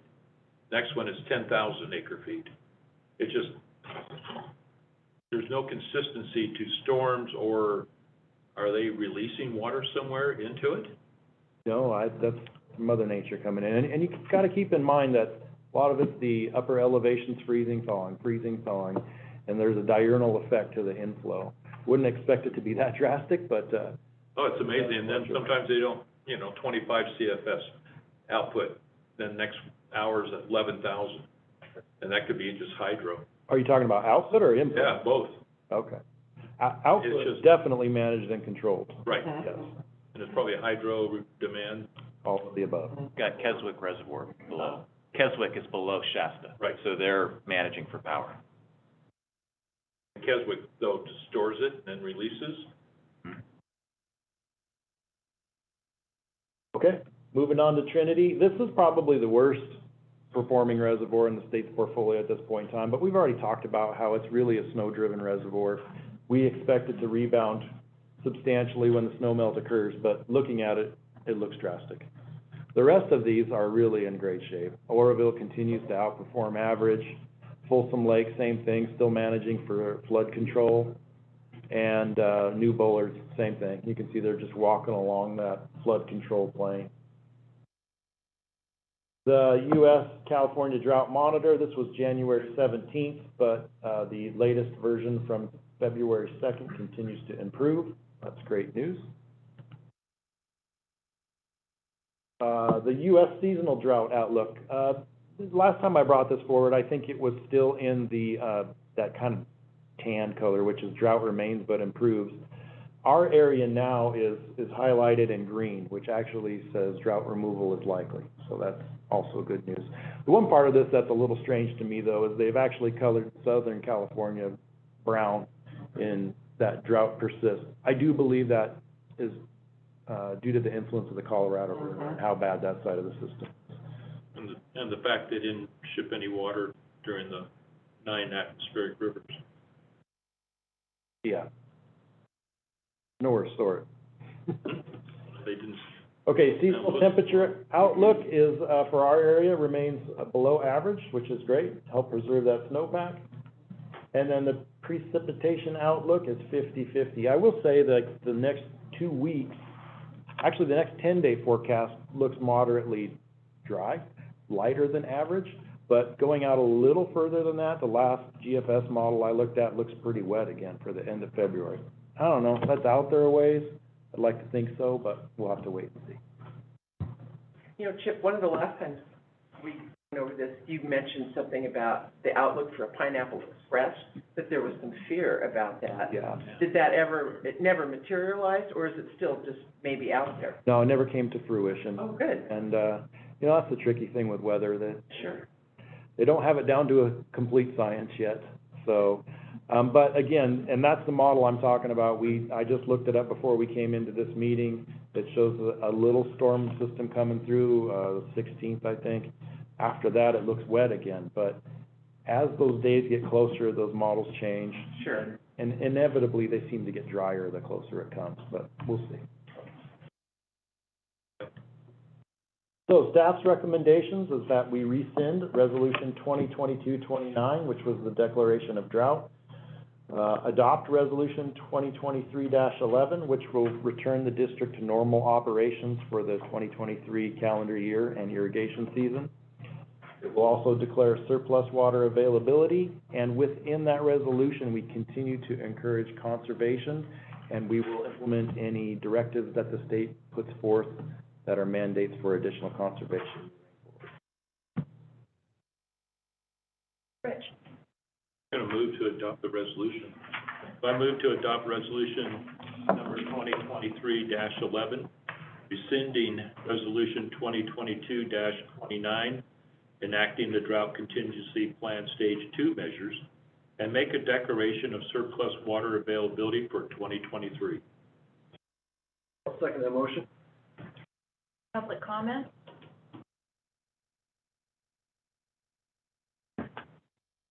Okay, seeing none. Division 1, Yes. Division 2, Yes. Division 4, Yes. Division 5, Yes, Division 3. Aye. the store is open. Thank you. Yeah. So people who want to hook up should call. So, great question. Customer service has already developed the outgoing mailing to let everybody know that we're back to a normal season. If you voluntarily reduce, we will be putting your purchases back to where they were. If you want to stay at the reduced level, please let us know. We're going to send those forms out in the next week or two. Is that an opt-in or opt-out? It's automatic that they're going back to their previous levels. Perfect. If they want to stay at the conserved levels, let us know. Gotcha. Okay. That'll be interesting to track how many people go back versus how many people stay. I agree, and I think hopefully this was an opportunity to show people they really didn't need as much as they had Right. been on. So that's cool. Well, We'll see Well, what. and that we kept our word, right? Yeah. That they're able to That's go back right. and get what they thought they were giving up without So- having to really give it up. Sure. Yeah. So we're going back for 6 minor inches, not that we need it in April, May, at the end of June, July, August, we do. Yep. But you guys, you adjust for that anyway. Yeah, or you can call us in the mid-season and do an adjustment. But, we encourage folks to lock in at the minimum amount they need, and that way we don't have to go back and forth multiple times throughout the season. So Chip, if if you voluntarily reduced and you stay at that reduced level, do you still maintain your ability to increase to your original? After this point, it will be based on first come, first serve Okay. availability. That'll be an important point to make to those Good people. question. Yeah, good. Yeah. Thank you. So no more savings. Whatever you buy the reduced amount or the normal amount is what you pay for. Yep. And so that's what you're stuck with. I mean, What you're blessed with. not stuck with, but that's what you're, Yeah, I would change the term. I don't know that you're stuck with it. well, no, There's no, another, there's a positive spin. that's what you're benefited with. Yes, thank you, thank you. Will customers have access to fall water that Yes. haven't historically? That is in the mailing as well. So, it gives the dates for that, and give us a call if you want to add back fall water. It's already in the change letter, that's what I'm saying. But no additional year-round customers? Only on the canals where those services are available. So, Okay. here's canals that are historically year-round have fall water and winter water availability now, that drought has been removed. And so that's in those mailings, and all they have to do is reach out to us, we'll set them up. Okay, thank you. So I have a following question. So we've been asked before about extending the water season, into that shoulder season. Oh, did I ask your a question? I'm sorry. No, it's fine. Anyway, I'm wondering if that is something that this board or you would recommend or we could think about as we move through the year, extending the season for these folks, that goes into whatever, the end of October or first week of November or something. Yeah, good question. So I believe the fact that we offer fall water, it is an avenue to do exactly that. It extends the season from October into December. So that is basically the shoulder season for most of these people. Okay. It's a little bit pricey, but it's a lot more work for the district to manage and maintain. Mm-hmm. And it's not available on every canal, so there is that challenge. But to say we don't offer it, I don't know that that's 100% accurate. It's just not offered on every single canal. And those costs will be taken up in the Prop 218 process. Sure, yes, they are calculated based off of that Prop 218 rate, yes. Could we get, this could be informal, just a map that shows where fall and winter water is available? Yeah. Or a list of the ditches? I have a list. Map would be better. We'll work on a map. I do have a list of where it's available, where it's limited, and I can provide that to you, but I'll work on a map. That'd be great. Because those people that, I don't know how many are in that category that might want fall water that are on a ditch that's shut off, have a challenge there. Yes, that's for sure. And I have no feeling for how many of those might be. Yeah. Yeah, it would be important before we discuss any Right. policy to extend the irrigation season, Mhm. to look at it through the lens. Who of- actually could benefit from it? Well, and from the plan for water, so that Yeah. does Right. increase your supply. And then there's the cost to the district to do that. I will also add that generally speaking, the canals that are on year-round or winter water are ones that have access to direct diversions, and so it doesn't hurt our storage as bad. That's part of the reason why it's allowed. Some Can of you the, give a couple of examples? off the top of my head, it would be a struggle. So like Deer Creek, for instance, we have pre-14 water rights that allow diversion of natural flows year-round. The canals that are tied in and supplied by Deer Creek, those are winter service canals because the water's available, we can divert it. We can't store it in our upper reservoirs down there anyway, so we turn on the canal. I got it. There are other canals where that's not available, and we have to pull from the upper reservoirs just to supply winter water. That doesn't make a lot of sense. We should be storing it. Well, for the presentation that we're working on for the real estate community, that too would be an important piece to be able to say, here you have potential access to fall water, but here you probably never will because the canals, you know what I'm saying? That's a good thing if we could have that map. You got it. Okay. So, a little stretch. So Deer Creek is one, Wolf Creek is another, where there's natural flow, but we don't have the water rights that are the same. Think of the tar ditch. So what we do have pre-14 rights on Wolf Creek, so there is some availability there. And the tar is a winter canal, so we utilize those rights to provide that flow. To a certain point. to a certain point. Once you get past the B, I think it's very limited after that. Right. There's also some flow constraints and some, challenges with storm runoff. These canals, if we are importing water into them and then a storm rolls in, they just can't take. The tar overtopped Yeah. this year, So much property damage that yeah, it's just not. not worth it. Yeah. So out of district sales, are they We're not I think we're going a little Yeah. far afield, and how about if we, talk with Jennifer about how to agendize that at the right time and right place, whether it be planned for water or, our Well, regular meeting. the only question was, that's Prop 218 process too, For what? For what? to sales, like to City of Nevada City. Yeah, we'll have to talk about that Okay. offline. All right. Okay. So this discussion of the dates came up in both the Placer County Ag Commission meeting and the Placer County Farm Bureau meeting. So it's a hot topic. Yeah.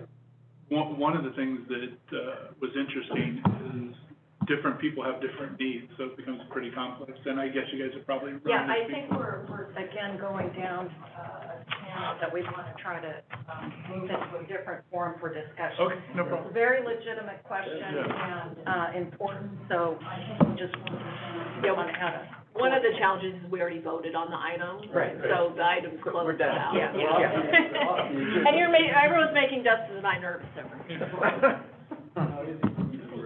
I know, right, how easily Right. we give them We're free heartburn. spirits. All good questions, we just have to have them at the right time. Let's just post it on the Matterhorn. Okay, but from a process point of view, that's a good input for us as a board, because if we can hold off making a resolution till we finish these conversations, Right. then we're good. Okay, so we have our last item is operational initiatives, which Jennifer is gonna take the lead on. Right, thank you, President Hull, and this might actually be an item to discuss some of these, new topics we were just talking about. I was reminded of what we were talking. So what we have before the board for input is the current major initiatives matrix, and this is the tool that we have been utilizing to track those projects that staff is currently working on that are considered to be a little bit above and beyond the normal daily operational workload. If you'll recall, we last reviewed this spreadsheet during strategic planning, just to give the board a sense of some of the priorities we're working on. I did do a little bit of reorganizing of the spreadsheet so that it was a little bit more reader-friendly. And so one of the things you'll notice is, and it's not well defined with the way that we ended up printing this, but each blue section is a particular department, so it's particularly confusing with the first section, so that is kind of administration management. And then we have operations, maintenance, hydropower, engineering, and recreation.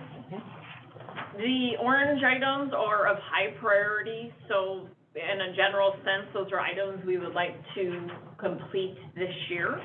Yellow items are ongoing items that are actively being worked on, may or may not be complete this year. And then the white items are kind of going, but a little bit on the back burner, whether it's just because they naturally have a longer lead time, or they don't raise to the priority level. In speaking with board members, I think there was a little bit of a misunderstanding that staff is actively looking to place additional items on this list. And that's not necessarily the case, just from the standpoint that we have extremely full plates at this time. So a lot of times what we'll use this kind of tracking sheet for is if the board wants to provide input on the priorities that we've assigned some of these items, so we can start shifting things around, or if we want to add new items. Adding new items that are lower priority, we'll probably kind of put them on the list, but more in a parking lot, so that we can fit them in prioritization-wise on an annual basis, so we do take a look at this. One thing to note that I think is important is that the board has identified strategic priorities through the strategic planning session. staff has been working on the development of the goals that will be proposed to the board in support of achieving those strategic priorities. We plan on bringing that to the board in the March timeframe, and that will add additional items to the list. Yeah. So I was not going to go through each item since we just did that a couple of months ago. Right. But I did want to provide the opportunity for input, answer questions, add new items, or item. Mm-hmm. Quick comment. Go ahead. I appreciate the color coding. Yeah. I I know, me too. It's very easy to draw your eye to what's important. And also the kind of separation between the departments, what initiatives each group has, very clear. And not all of our initiatives are on here. Chip and I have had a discussion, we're gonna flesh out operations a little bit more, because it is not reflective of all the hard work that we're currently, Chip's team is currently working on, especially as it relates to I know, water but rates Chip isn't reporting. even on this. Yes, and that was not on purpose, I apologize, Chip. Add more things, chips. That's right. Chip needs a lot more items to feel, yeah, Valued. to feel valued, right.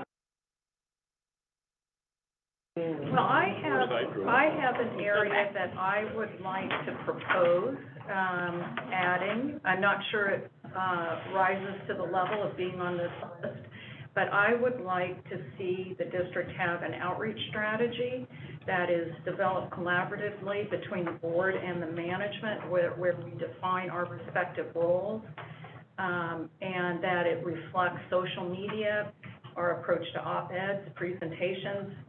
You know, we have a great district newsletter. I think that is fantastic. I think the website is, I just think we've made great strides in this whole general area. I think that the board and management have somewhat different, maybe approaches or desires relative to public presentations. And I think it would be helpful to have an overarching strategy for the district. So that's one thing I would like to suggest. I don't think it's needs to be a huge deal, but I think it would add clarity. Sure, that's a fairly easy and low time commitment. Yeah, Yeah, if we don't tell anybody what we're doing, no one's gonna know. right. And we've already talked about having a workshop, last meeting or something. We talked about, Greg, We did. yeah. We've got a number of that already put together. We can definitely, like Jen said, pretty much bring it forth at some point shortly. Very much. There was another thing that, I'm sorry that I can't remember what the name of it is, and I know you're working on it, so it's our, you know, when you have a disaster preparedness plan, that seems to me to be one of those things to call out, because it is something that you're working on, Greg, and I just think that should be documented, that is one of the initiatives that, so that if we were to hit some catastrophe, it wouldn't be that the district wasn't working on it, it's documented that it's in progress, and. So that does, we spoke about it in terms of a wildfire emergency. That's what is in here. Okay. It is under here. It kind of tees off a little bit of our, A row down. yeah, Yeah. that's four or five down. Wildfire emergency. Yeah. Also have floods. That is in process, tees off of pandemic emergency planning that we did in the past, in preparation, or actually in reaction to the pandemic. But yes, Thank you. It is on. I'm sorry, I didn't see it there. Okay. Sorry. Yep. Karen? Yeah. So something Supervisor Suhook and I have been talking about is, they have their priority list at the county now. We have our strategic plan coming up. I like to see a workshop between the two groups, and then also Placer County, because there's some overlapping. And we're working on stuff, they're working on maybe the same thing, we're duplicating, or they could help us with grant money. There's a lot of synergistic effect between the two groups. And Placer County supervisors and staff.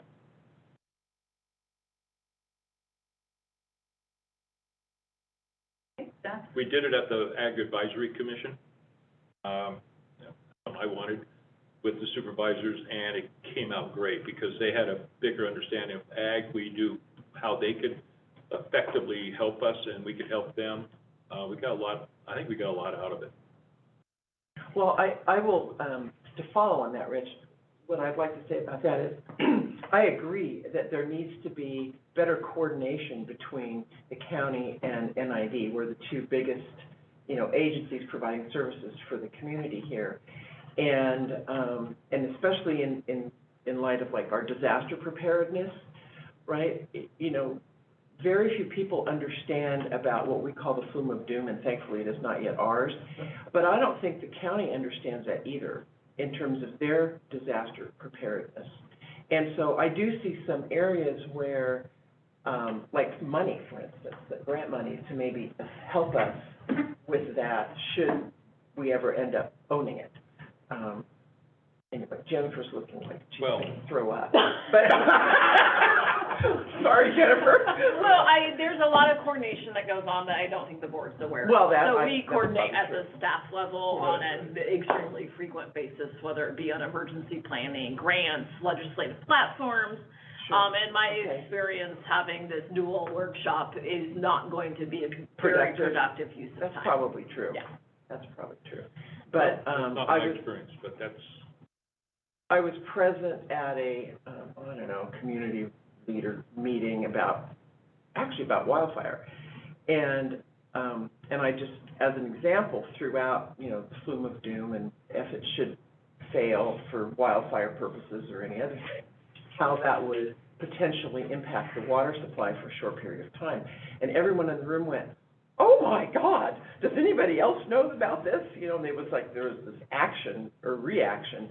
And I said, well, yeah, I'm sure everybody does. And then there was a member of the Board of Supervisors there who didn't know. And so there was this desire to kind of coordinate, especially around wildfire and our water supply. I mean, there may be other areas that can be helpful. Yeah. But yeah, development is another one. But in any case, I hear you, and I don't want to upset Jennifer, but I think there are some areas that, that we could work on. I would reiterate that You guys are Jennifer doing it already. mentions, we do have elements like the local hazard mitigation plans that NID works on with the county, as well as multiple fire district and agencies for both Placer and Nevada County. So that's a document that's created on I think it's a 3-5 year basis. There is a lot of back and forth communication. We communicated, the county reached out to us before they began their priority list that you had mentioned for the 2023 process, and we went through their list of priorities and coordinated with them and gave input.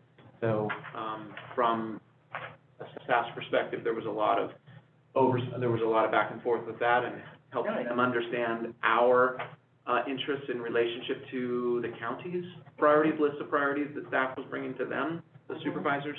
So, just to Jen's point, there is a lot of kind of informal back and forth. Some of it turns into a formal document, like the hazard mitigation plan, of which the South Yuba Canal is located within.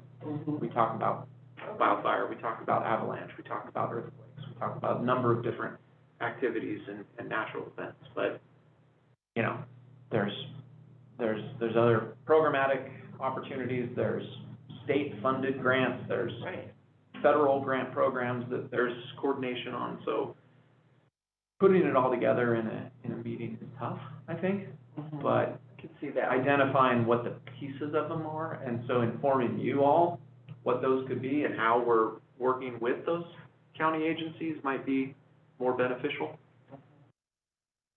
I think that would be a good topic to have agendized, to be honest, because I think that when we don't, you guys cannot tell us everything that you're working on.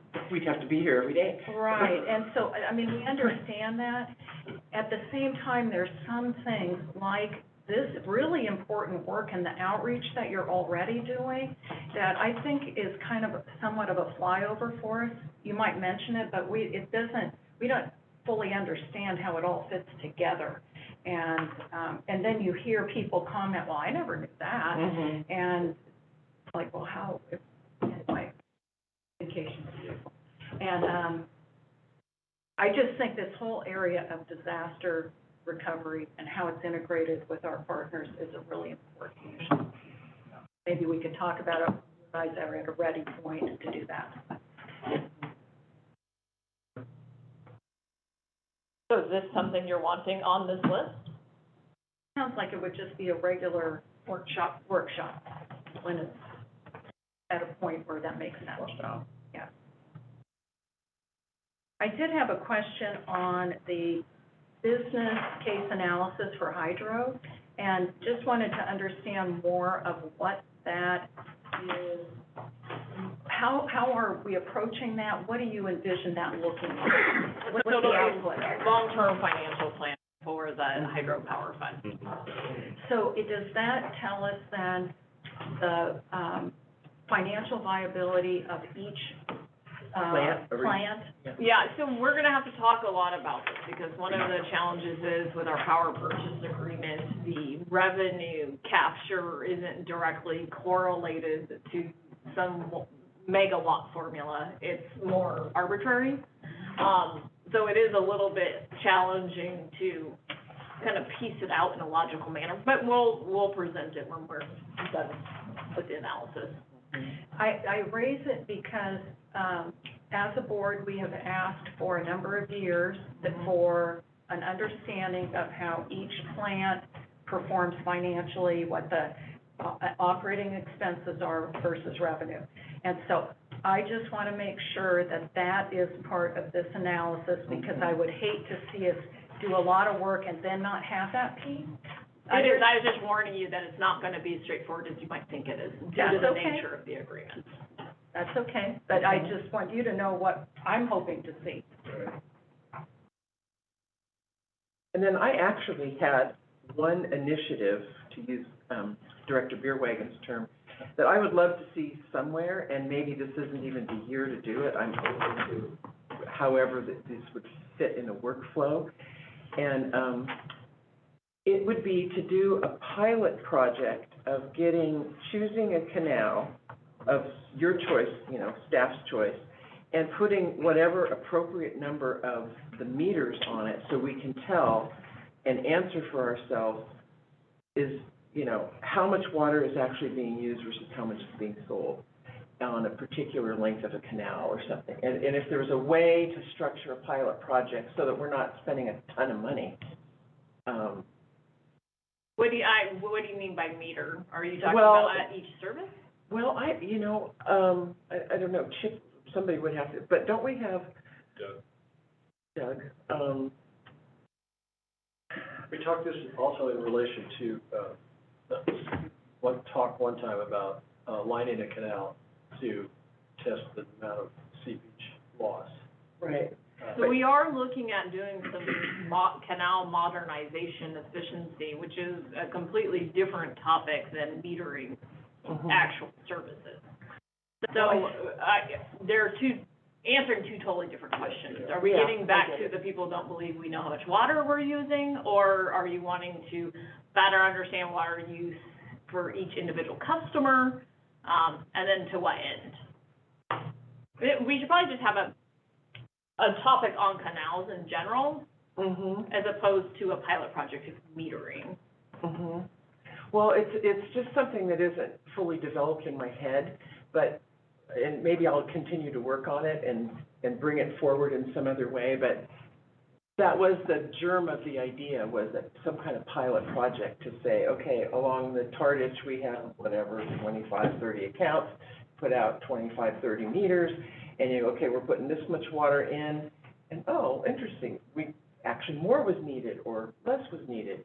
You know, it was that kind of measuring thing. And I know that, you know, Chip has been a strong advocate for we put X in and count the tailwater, and that's what's used, and I get it. But it feels like there could be some way in which we could hone in and get that more precise. I think maybe we should just take a step back as opposed to a meter. There's some confusion on those types of meters and then how they would be applied to our canal. Right, and I may just really be, you know, far afield on it, but it was some way to capture that information. Why So- don't we do an item that's kind of more focused on canal Okay, I think modernization, that's and a then we good can idea. in general talk I think about. that's a good idea. Okay, The thank you. big question is, how much can you modernize these canals? Well, that is a question. You know, You could do a lot. Yeah, if you Do put it. them all in, Pipe them. if you put them all in pipe. $3 billion, write the check tomorrow. How do you think you're gonna meter them? Yeah. Well, I just think it speaks to the point, we don't know what the options are. Yeah. And so I Yeah. think, how do we look at our canal system? That's the majority of where our water goes. That's the majority of where our opportunity is for savings. Right. And so I think it's completely appropriate. And that's why we Topic. put items in the budget this year to start testing some of the Oh, different good. devices. Okay. Well, I didn't mean to make you sick. I'm drinking too much water, I am dying. She's leaving, this is I not have personally good. been drinking too much water, Greg will take over. So, Madam Chairman, I have, That's it for me, Okay. thank you. and that was, I don't know if it fits on this chart or not, but we've talked about doing a workshop on, educated on reserves and how, and in my mind, then how it correlates to our capital improvement. Okay? Specifically, the main question is, having a consensus or a better idea, maybe not even create a new policy, but a better idea of how much money should be in reserve, how much should not. I think that's a great Because question. that one has gone up and down in my career, not my career, but my lifetime of watching NID, and, where we tag. Too much and not Too much, enough. we go out and spend it, then we spend it all, then we had to stop spending it, and it's like, I was just about to say something. Anyway, I think. Reserves analysis. The reserves analysis, thank you, there we go. What do we have, what should they be? That Yeah, sort of I thing. think especially the what should they be, and what's the foundation Yes, for the what they should What is the be. basis for what Sure. they should be? Yeah. And I think that's kind of like anybody's savings plan. It's like so many months of operating expenses or something, you Capital know. improvement program and risk. Yeah. Right. Yeah, And those tie together. yes. I'm just lost as far as start. So Jennifer, we just added another one for you. I I didn't. excuse myself. It wasn't me. Do yourself ever again. What did you say? Yeah. Reserve analysis. We have it on the list, We have it on the list. yeah. Okay. It's on our bigger financial list. I don't know if we put it on here, I thought it was. Okay, so It's actually on here. that brings up another question. It's actually on here. Yeah, it's down at the bottom, so if you go down. Oh, there it is, okay, Yep. I missed that, I'm sorry. Thank you, okay, so we can cross mine off, that first one off. The next one was, where is the resource, department? Yeah, where do they fall? What is the resource department? Watershed? Watershed, yeah, Watershed is in administration. administration, okay. There is no items in No items here. in there, okay.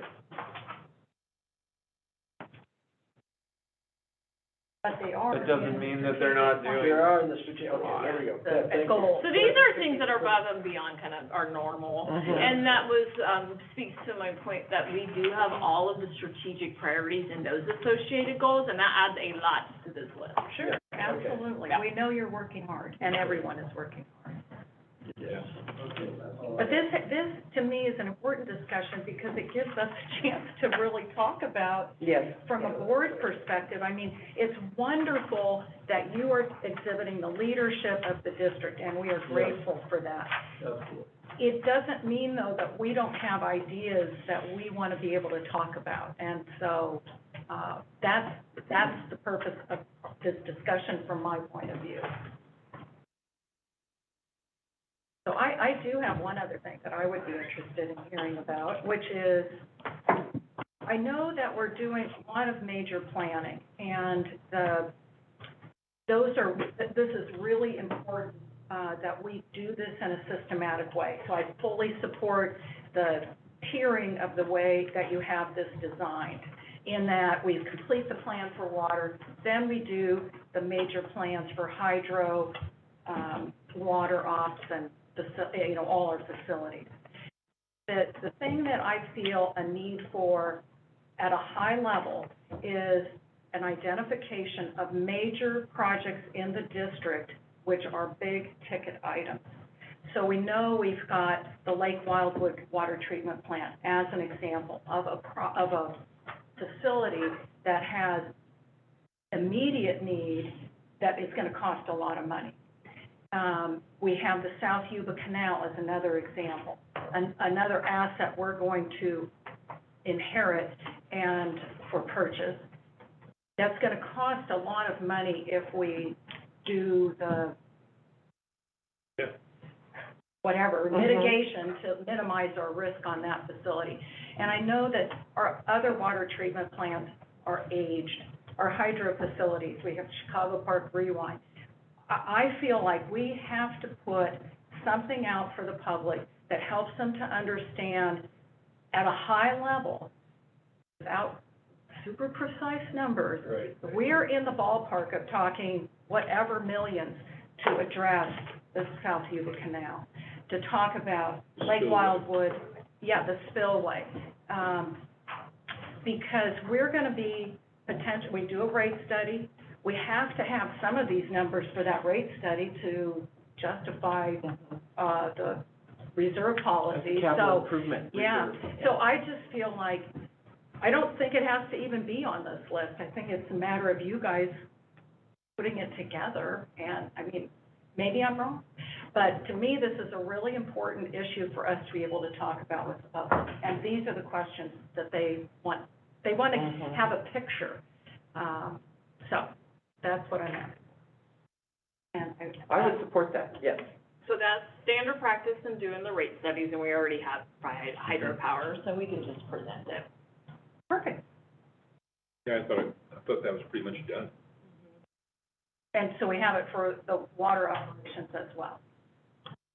Yes, because when you do a rate study, water operations is covered under it, and we look at a full 5-year pay-go capital plan, and then we project out for 10 years.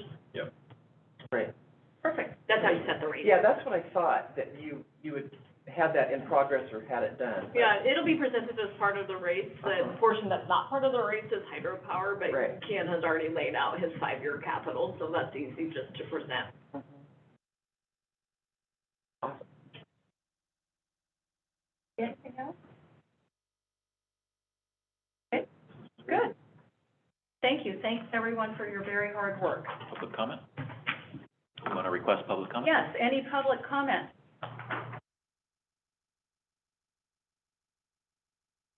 Seeing none, we will move on to the general manager's report. I don't have a whole lot since we already covered water supply, but there were a couple items I wanted to touch on. One, please note, the plan for water is on February 21st, so it's right before the second meeting of the month, as opposed to the first. I believe it's, plan for water is a hard start at 4. I can't recall if we have any. 2:30 photograph, or? I don't. Yeah, you got a 2:30 2:30 photograph. 2:30 board photograph, and then I think we have something on the workshop list. I'll have to At 3 o'clock. And so we have been working with the state regarding our voluntary agreement that, we were requested to do some additional modeling, so that we will be submitting that additional modeling this week, and then we anticipate shortly after that signing the memorandum of agreement. We also, thank you to Dustin, put together some comments on the scientific basis report, which is essentially serves as the environmental document for the update to the Bay Delta supplemental environmental document. And so that is going on. That's another process that we've been closely monitoring and paying attention to. So there is some movement from that. Bank of the West account is essentially closed. I think we have the one small money market account, which has about $1,000 in it. So big kudos to Sandra and her team and Aurora. That was a huge lift going from Bank of the West back to Wells Fargo. And then our go live date for Central Square upgrade is going to be on February 21st. Wow. Yeah, so that is another huge kudos to John and his team, as well as Sandra and customer service, just about everybody. That's all I have. Okay, director updates, how about you, Trevor? Start? Sure. I had a few things. So I attended the Placer County Ag Commission meeting, there, and there were some interesting discussions there. The talk about extending the growing season, the watering season, was one of the topics brought up by the commissioners. So that was why I raised that. It feels like there's some growing support, and I don't know the politics behind this as well as I probably should, around getting near-term, above-ground, and recharge storage. In California, it seems like there's some softening with some of the politicians. So this was also echoed at the Farm Bureau when we got a state update there last night. So that's something that we should keep an eye on. I don't know how much we would be able to make use of that in the near term, but there's definitely some political pressure to get something done, over the coming years, which I haven't seen, previously. There was one really cool thing that if you want to go look at it, UC Davis and SMUD are doing this solar farm out by Placer, I think it's Placer Vineyard, off of Baseline, where they're actually going to grow crops underneath it. So these things are set like at 20 feet tall, and they're going to have trees there. So a nice little ag and tech endeavor out there in South Placer. So that was that. We had the PCWA 2x2 yesterday, so attended that. That was a nice event to get in sync with PCWA and see some of the initiatives that they're doing around bio facilities and other endeavors. And then last night was the Placer County Farm Bureau meeting. I guess, did you meet with Joe Fisher the night before? Yeah, so we have call in a small group prior to irrigation season every year, and we met with them.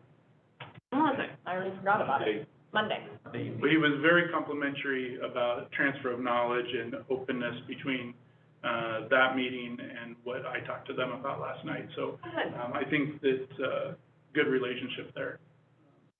A lot of those folks are adjoining my ranch or nearby, so I think that we'll have a good relationship going forward. So again, the extending the growing season came up there, and then they also, I think Rich has talked about this, brought up the PCWA initiative to provide rebates for localized storage. So it's something we should probably talk more about. I guess that's been pretty successful for PCWA, and maybe it makes sense here, I don't know. And just as a point of information, we do have budget in this year to form a program, so I know Chip and his team are working on it already. Good. Okay, yeah, it seems like at least in South Placer, there'd be interest in putting localized storage there, especially as one of these mitigations to extend the growing season. And then finally, the Farm Bureau dinner will be March 16th, the Placer County Farm Bureau dinner at the Blue Goose. So if you don't have tickets, get in line. Let's see that, right? That's it. Chris? No report. Ricky? Just briefly, I've been having a lot of constituent contact lately and meeting a lot of constituents and then working with Chip. Thank you, Chip, so much on the work on the presentations for the community seminars, or what I call them. And I've got a lot of them scheduled. We've got the realtors, and then the following Friday, I'm going to do a presentation for the Sierra College, their OLLI program, which, do you know what that is? Yeah. So and what that is I believe it's senior learning, and it'll be all online, and they wanted to hear a little bit about water and get mainly an update, so I'll essentially give them Chip's presentation. And, gosh, I can't remember, a Lions Club, I don't know, there's a whole bunch of them that we have requests from, so I'm kind of working in that direction to keep people informed. That's it, thank you. Good. Farm Bureau last Wednesday, and obviously they're concerned about, rates, water. Some coming up, February 23rd, Contractor Association, Karen and myself, at 3:30, then at 6 o'clock at the town hall meeting at Penn Valley. I'd like to talk, La Nina is really causing havoc in Argentina and Brazil. It has affected the soybean crop and farm, so there's shortages of food in South America. So that they're in a major, major drought, and starting to make international news now. So La Nina. So see what happens. It's just, we got to be aware of what the water is situation, because it does affect food security. But Argentina and Brazil are having a hard time right now because of the drought. Thank you. So as Trevor mentioned, I was at the PCW NID 2x2, which is always a very good and interesting time to share respective strategic priorities. As you all know on the board, we have worked on an op-ed for our media, and that is now out. And so that is on our Supreme Court case that has been filed this week. And Chris and I also saw the wonderful new hydro facility with Kian, and thank you for that tour, Kian. That was just amazing to see the facility and have a chance to hear how you're going to be laying that out. So anyway, that's what I've been up to, as well as some stakeholder concerns. And thank you, Chip, for your help with those things. So, I need to do BTK. No, that's the end of the road here. Okay, so thank you.